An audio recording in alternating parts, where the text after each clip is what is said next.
ಈಗಿನ ಕಾಲದಲ್ಲಿ ಯುವಕರು ಮೋಜು ಮಸ್ತಿ ಮಾಡ್ತಾ ತಮ್ಮ ಲೈಫ್ ಎಂಜಾಯ್ ಮಾಡ್ತಿದ್ದಾರೆ. ಮಾನವೀಯ ಗುಣಗಳು ಮರೆಯಾಗುತ್ತಿವೆ ಎಂಬ ಮಾತು ಕೇಳುತ್ತಲೇ ಇದ್ದೇವೆ. ಆದರೆ ಇಲ್ಲಿ ಕೆಲ ಯುವಕರು ಈ ಮಾತುಗಳನ್ನು ಸುಳ್ಳು ಮಾಡಿದ್ದಾರೆ. ಮಾನವೀಯ ಗುಣಗಳನ್ನು ರೂಢಿಸಿಕೊಂಡು ಸಾಮಾಜಿಕ ಕಾರ್ಯಗಳು ಮಾಡುತ್ತಾ ಸೈ ಎನಿಸಿಕೊಳ್ಳುತ್ತಿದ್ದಾರೆ. ಈಗಂತೂ ಬೇಸಿಗೆ ಕಾಲ ಆರಂಭವಾಗಿದೆ. ಬಿಸಿಲಿಗೆ ಹೆಸರುವಾಸಿಯಾಗಿರುವ ಕಲಬುರಗಿಯಲ್ಲಿ ಅಂತೂ ಬಿಸಿಲು ಕೇಳಲೇಬಾರದು. ಬಿಸಿಲಿನ ತಾಪಕ್ಕೆ ಜನರು ತತ್ತರಿಸಿ ಹೋಗುತ್ತಿದ್ದಾರೆ.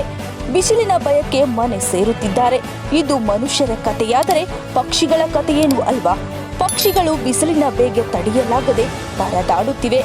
ಅದನ್ನು ಗಮನಿಸಿದ ಕೆಲ ಯುವಕರು ಪಕ್ಷಿಗಳ ದಾಹ ತೀರಿಸುವ ಕೆಲಸವನ್ನು ಮಾಡುತ್ತಿದ್ದಾರೆ.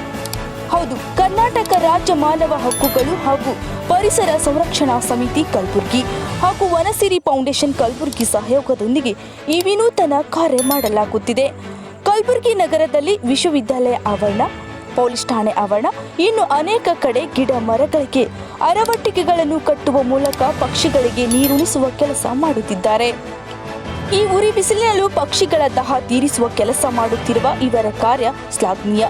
ಈ ಕಾರ್ಯವನ್ನು ಶಿವಶರಣ್ ಪರಪಗೋಳ್ ಜೋಗೂರ್, ಗಣೇಶ್ ಚವ್ಹಾಣ್, ಶಾಂತಲಿಂಗ್ ನಿಗದಿ, ಆಂಜನೇಯ ಪವಾರ್, ದೀಪಕ್ ಗಾಯಕ್ವಾಡ್, ವಿಜಯ್ ಕುಮಾರ್ ಹಾಬಾನೂರ್, ದಿಲೀಪ್ ಚವ್ಹಾಣ್, ಮಾಣಿಕ್ ಜಮಾದಾರ್, ವಿಶ್ವನಾಥ್, ರೇಣಕ್ ರಾಜ್, ಜಗನ್ನಾಥ್, ಬಸನಗೌಡ್, ರಾಮ್, ಹನುಮಂತ್ ಗೌಡ್, ಶ್ರೀಮಂತ್, ಸೋನು, ಪ್ರದೀಪ್ ಇನ್ನಿತರರು ಸೇರಿದಂತೆ ಈ ಕಾರ್ಯ ಮಾಡುತ್ತಿದ್ದಾರೆ.